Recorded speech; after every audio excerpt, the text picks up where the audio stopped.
you have so much fun with that? I don't know. Because we're bored. Oh, well, it don't take much for y'all, but go right ahead.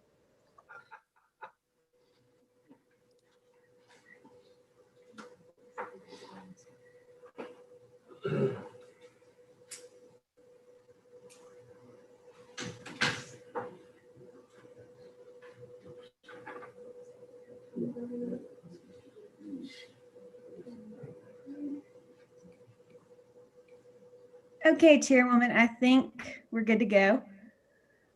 Okay. All right then. Well, I will ask.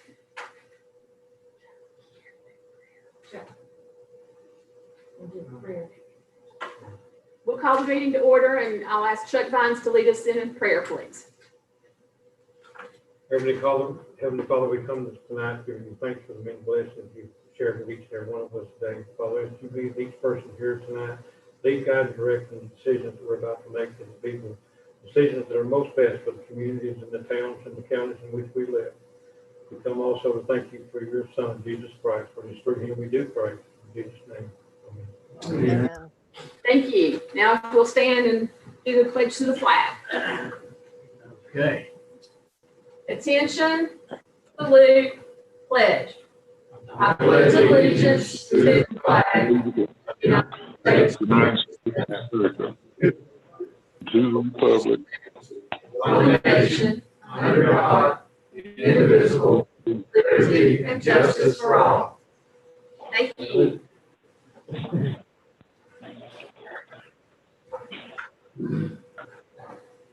Okay. We need to take consideration for the September minutes. Motion for approval, Madam Chair. I'll second that, Madam Chair. Okay, we have a motion and a second. I'll go through the list and ask for your vote. Dennis Aldridge. Aye. Gary Blevins. Yes. Jim Blevins.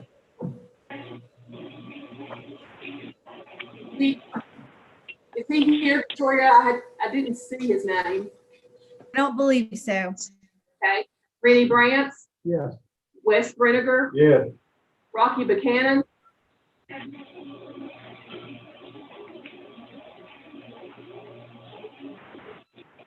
Rocky is not here. Okay. Teresa Collada.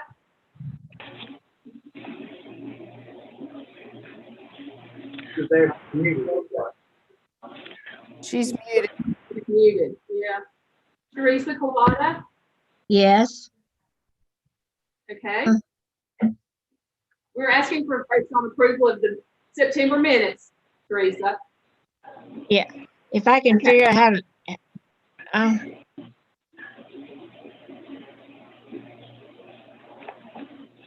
Larry,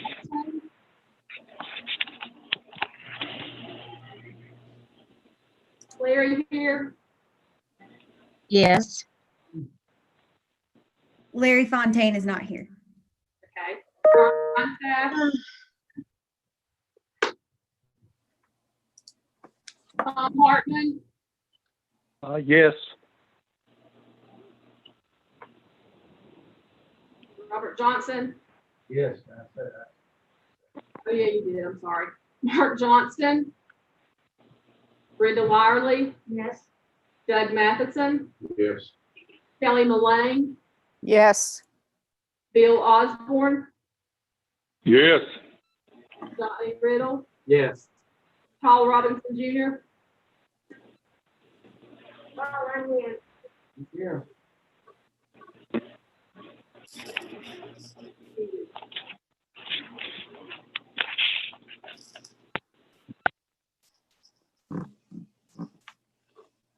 There he goes. Paul Robinson. Yes. Okay. Sandra Simmons. Andrew Stoops. Yes. Still didn't get it right. I'll see you, Gary. Oh, that was close. Is it like a suit that you wear? Is that not right? Larry Turnbow. Charles Vines. Yes. Joel Whitley, Eddie Yarber. And Chairwoman Jane's, Rocky, I think, is on now. I thought I saw that. Rocky Buchanan. Yes. Okay, all right. So that motion carries and September minutes are approved. And we'll turn it over to Julie Page for financial matters.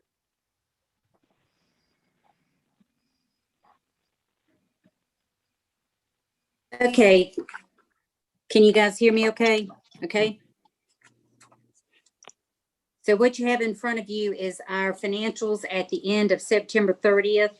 As of 10/15, we still have shown at the top our fund balance that was audited for 2019. We're still working on our audit for 2020.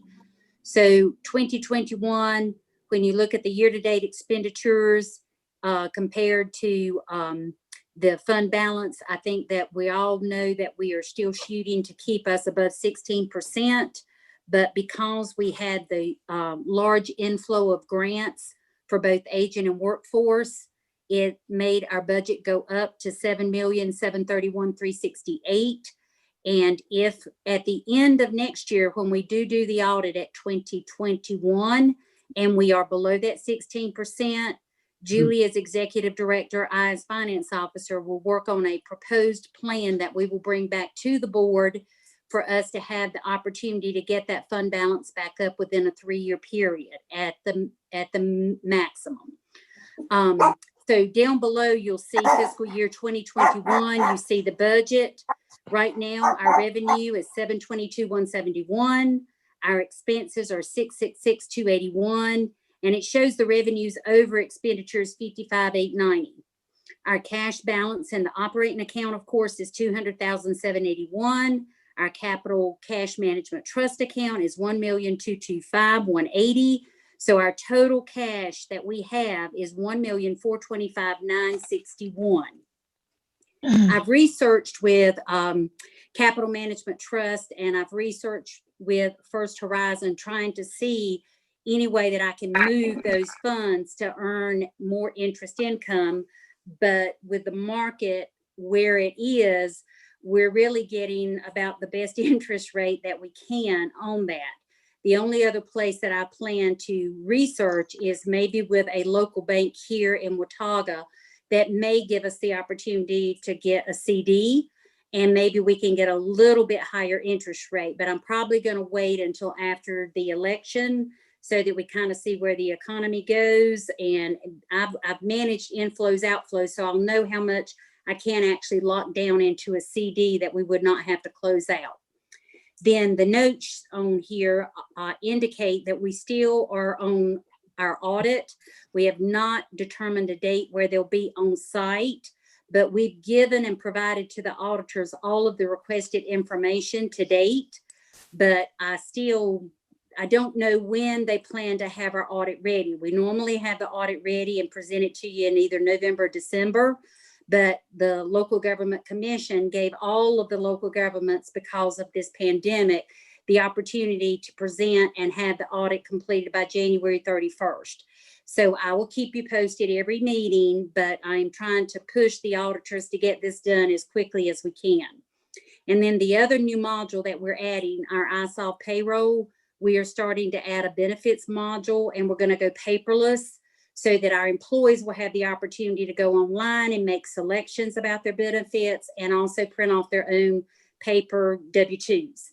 And that just saves us a little bit of money, since we don't have to request that iSolve prepare these and mail them to our employees. So we're trying to look at getting and using technology as much as we can. And iSolve payroll has been a tremendous asset to the COG. But I will keep you guys posted on the things that we've discussed tonight in our meeting next month. And if you do have any other questions or concerns, then please never hesitate to reach out to me. Thank you.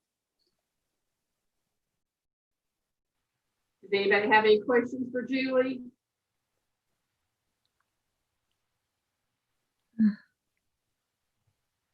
If not, Madam Chair, motion to approve the financial highlight. okay, we have a motion to approve. Do we have a second? Second. Second. Let me go down the list and ask for Your vote, please. Dennis Aldridge, Aye. Gary Blevins. Yes. Wes Brinegar, Yes. Rocky Buchanan, Yes. Teresa Collada, yes, Tom Hartman, Yes. Robert Johnson, Yes. Brenda Lyerly. Yes. Jackie Matheson, Yes. Todd McNeil, Yes. Kelly Mullane, yes, Bill Osborne, Yes. Donnie Riddle, Yes. Paul Robinson, Yes. Andrew Stutes, Yes. It just got one more S on it. Okay, all right, so that's everyone approved, so motion carries, and we'll move on to the next item on the agenda, Area Agency on Aging updates with Nicole Highland. All right, thank you so much. Appreciate you all letting me be with you tonight. I did want to apologize for missing last month. I had a lot of family things going on last month, so I apologize for not being with you, but I did want to share just a few things tonight. We had a new person start with us the 1st of September. Her name is Sarah Price, and we hired Sarah specifically through our CARES Act funding, which I'm sure you all are aware that that funding will be available through September of 2021. So we'll have Sarah for a little over, well, not quite a year at this point. And her focus primarily is twofold. One is to assist with Amber Chapman's focus on the Family Caregiver Support Program. And I'll touch back on that in a moment. And then the other side of her focus is just really kind of helping us track and maintain what we need to do in-house for our care spending and for our projects. It sort of seems like it's ever evolving, and just the tracking and the fiduciary responsibility for this funding has put quite a bit of added responsibilities on the staff. So it's really helpful to have somebody else on the team who can assist with that. Sarah actually is a recent graduate of Appalachian State. She has a master's in public administration. She's fairly well versed with the work of the COG, and that was one of her focuses during her graduate time there at ASU. And she's been great. She's really been able to hit the ground running. And, in this time of COVID where everybody's working remotely, you really kind of have to be able to jump in, figure some things out to a certain extent on your own. And she's really done that. She's been a fabulous asset so far. And I mentioned, she is also working with Amber Chapman with the Family Caregiver Support Program. Those of you who have been on the board for a number of years remember our previous Family Caregiver Support person, Brenda Reese, and the work that she did with the High Country Caregiver Foundation. So a lot of the focus that was started with the foundation was working with family caregivers or kinship caregivers. And when Brenda and the foundation kind of separated from the AAA a few years ago, that group turned into what is now the High Country Caregivers, and their focus remained on working primarily with kinship caregivers. So we sort of pulled back on our focus for that specific population, but now with this added kind of just opportunity, we wanted to go back and reestablish building our foundation to help with that population. And we want to very much do that with the High Country Caregivers, but also create programs that we can help sustain through the Area Agency on Aging once the CARES funding has ended. Of course, we have a little bit of extra money this year, so we want to see what kind of good we can do. Sorry, I think I have a visitor. You need to go. You need to go. Thank you. Sorry, everyone. The other piece I wanted to mention, which is fairly recent news, is our long-term care ombudsman. They have not been able to go into any of the long-term care facilities for months now, since March. So as of next Friday, they will be allowed back in. So the state has finally put out a plan for them to re-enter. And it's, even though we have a plan now, it still will be fairly evolving. I think as we go, there is certainly a lot of concern, of course, because of the vulnerability of that population. But I do feel pretty strongly that visitation, when necessary, is super important. And I want to make sure that we're able to do that and we are prepared to do that safely. So if you have any questions about that, again, it's going to be a little bit ever evolving. Our intention is to be able to address concerns and complaints via phone as much as possible. But of course, when Stevie does need to go in, we want to be able to support her. And she is in the process of purchasing all the final PPEs needed to do so. And, we'll be continuing to work on that plan. And then the last piece I just wanted to touch on was the status of our area providers. As most of you know, most of our providers in each county are senior centers.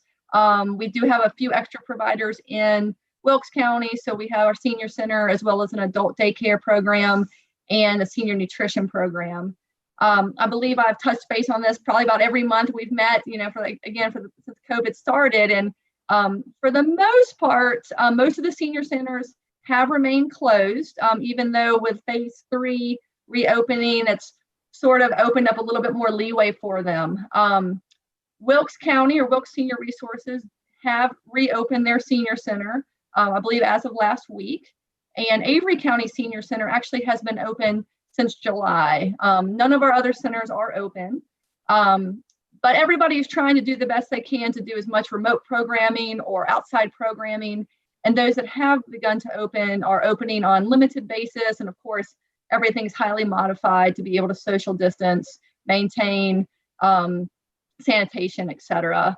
Now, with that said, everyone is still providing all of the meal services. In-home aid is still being provided. And unless it's only transportation to and from a center, transportation is still being provided. So those services have not stopped. But certainly the big concern is the continued isolation of so many of our older adults. There's only so much we can do through virtual programming.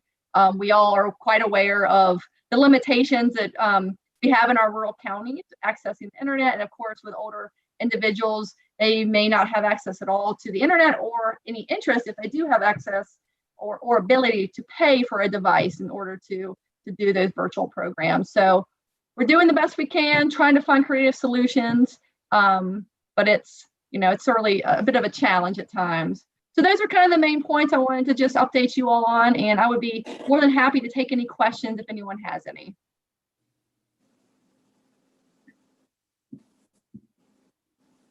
Does anyone have any questions for Nicole?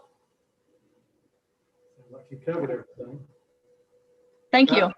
That was a very good report. Yes. Thank you very much. Well done. Thank you, Nicole. Very good. Okay, next up will be Workforce Development Board updates with Keith Devereaux. Good evening, everyone. It's a privilege to be with you as always. I hope everyone is remaining to be safe and healthy during this COVID-19 pandemic. My report will be brief. I do want to let you guys know that our unemployment rates for our region continue to go down. Allegheny has an unemployment rate of 6% compared to 6.9% in July. Ash has an unemployment rate of 5.1% compared to 6.8% in July. Avery has an unemployment rate of 5% compared to 6.6% in July. Mitchell County has an unemployment rate of 6.5% compared to 8.6% in July. Watauga County has an unemployment rate of 4.6% compared to 6.5% in July. And Wilkes has an unemployment rate of 5.7% compared to 7.4% in July. Yancey County has an unemployment rate of 5.6% compared to 7.6% in July. For the High Country region as a whole, our unemployment rate is 5.3%. Previously, we were at 7%. And for the state of North Carolina, our unemployment rate is 6.8%. Previously, it was 8.8%. The United States has an unemployment rate of 8.5%, and previously it was 10.5%. As you've heard me talk, Goodwill of the Northwest, Goodwill Industries, is our WIA provider, providing Workforce Innovation Opportunity Act services for the counties of Allegheny, Ashe, Wilkes, and Watauga County. We've hired staff for those case managers. They have been undergoing training with the High Country staff and with the Goodwill staff. So they've been getting their training. It proceeds and is going well.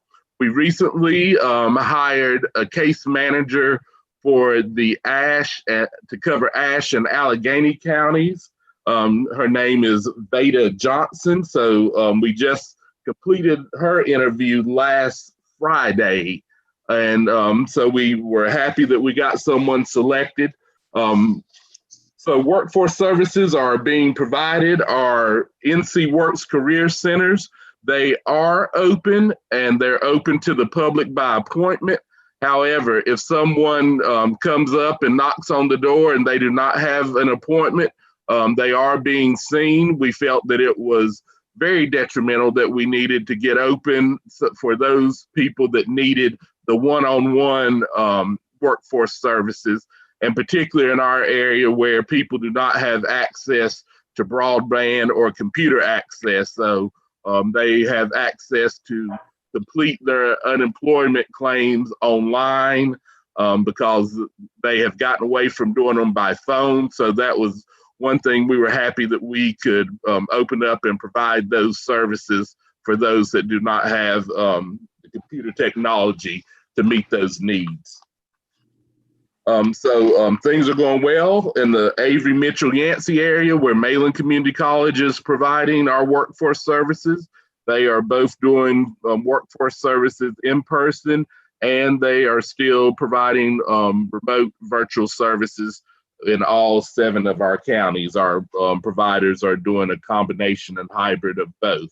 So we are meeting the needs of the people either in person or if they choose. A lot of people have gotten on to the virtual thing and don't want to come in. So those services are being provided remote and virtually if the person chooses to do so. Select that as an option. In my update report, you will see that you have the labor market overview for our region, and I included the DES program updates on unemployment benefits and important program guidelines for your review. So that, in a nutshell, things are going well in the High Country Workforce Development Board area, and we are looking for greater things to happen. Madam Chairman, that concludes my report for this evening. Okay, thank you, Keith. Does anyone have any questions for Keith?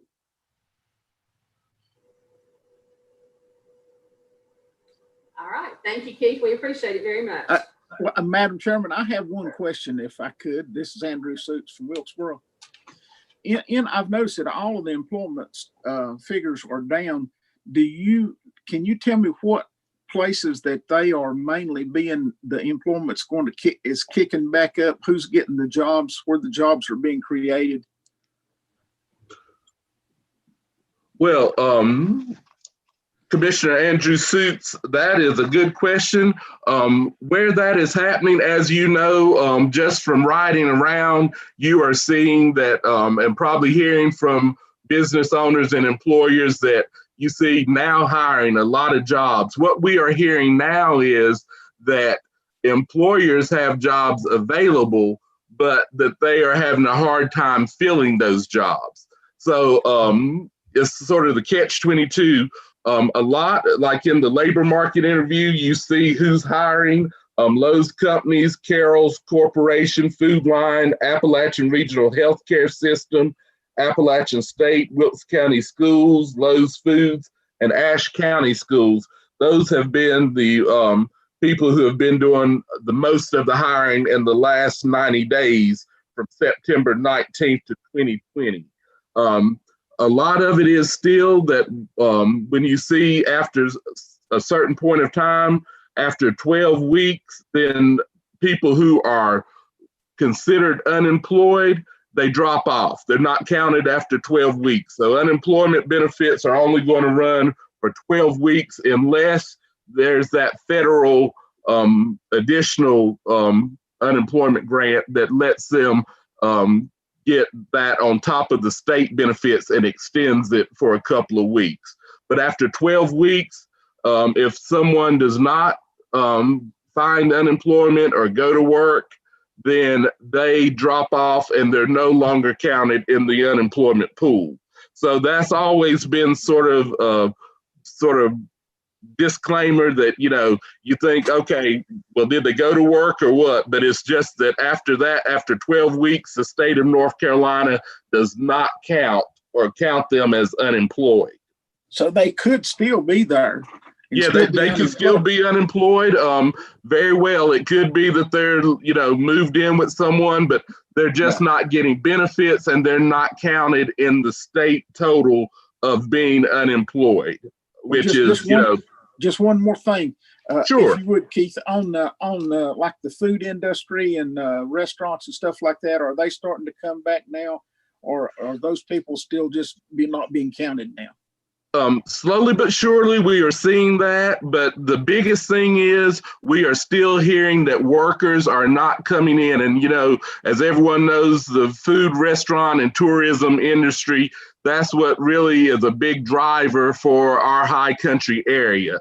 Right. What we are seeing now is the jobs are there, but people are still unnerved about going to work during COVID, or are choosing, you know, not to seek employment or go to work at this time.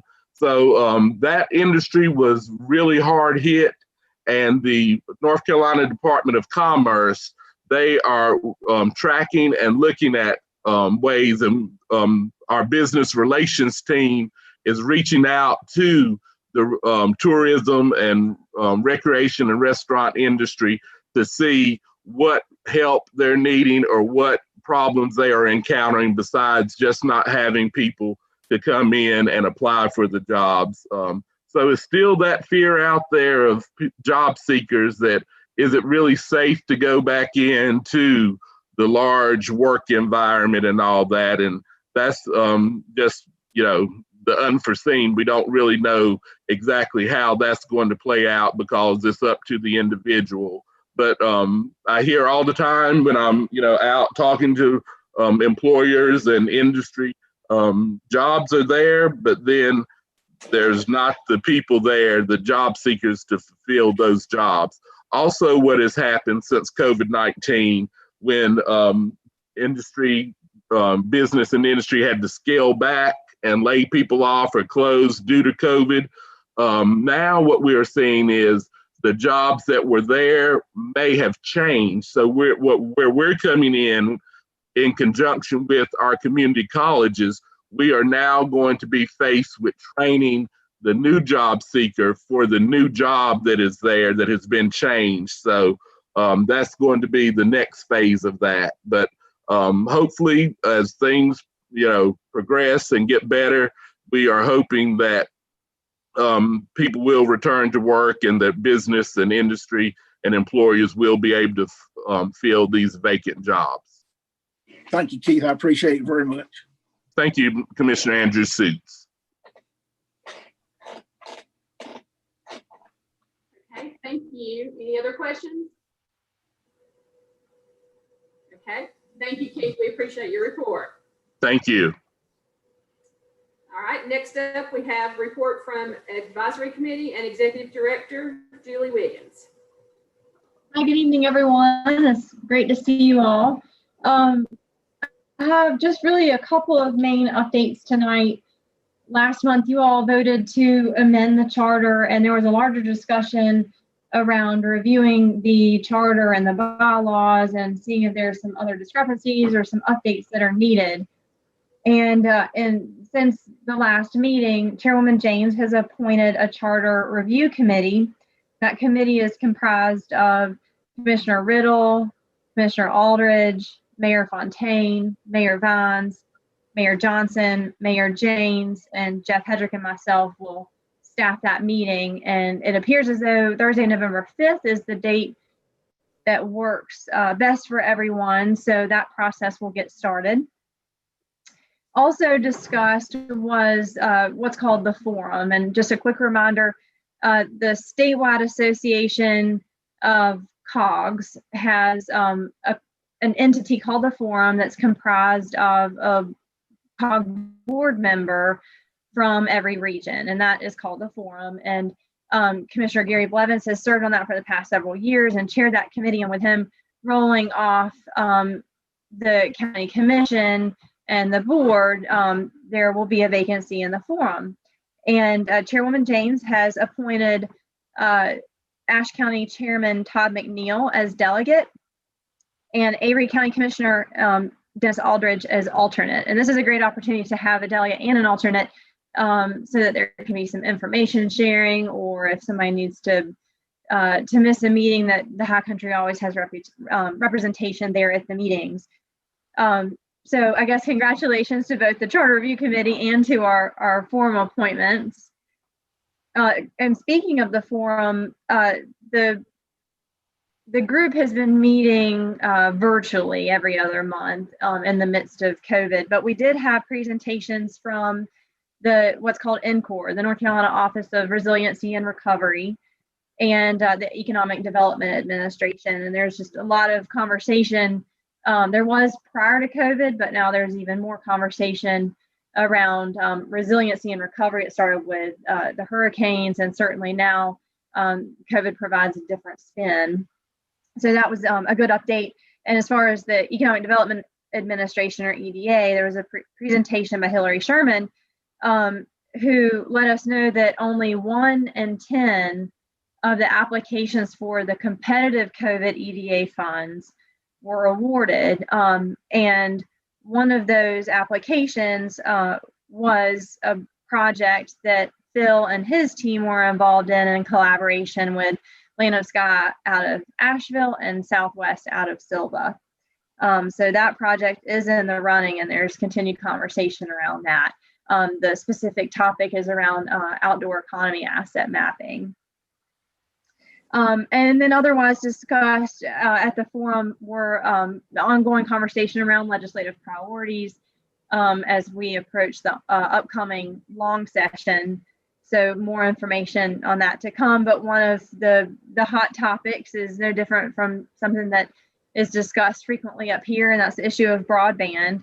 And then also the discussion of regional delivery of services. So where it makes sense for the COG to deliver a service, we advocate for the COG to be the entity to deliver that service. And Chairwoman James, that concludes my updates, unless anyone has any questions for me. Okay, does anyone have any questions for Julie?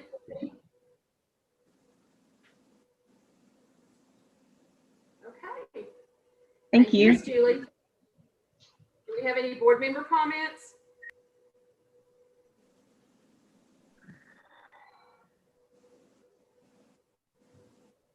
And I don't have any chairwoman comments. Do we have any other business? Do we have any public comments, Victoria? No public comments.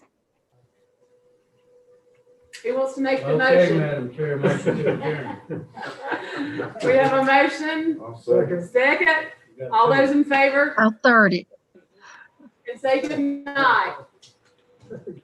Aye. Aye. Aye. Good night. Bye. Good See you next time. Take care. Be safe. Same to you.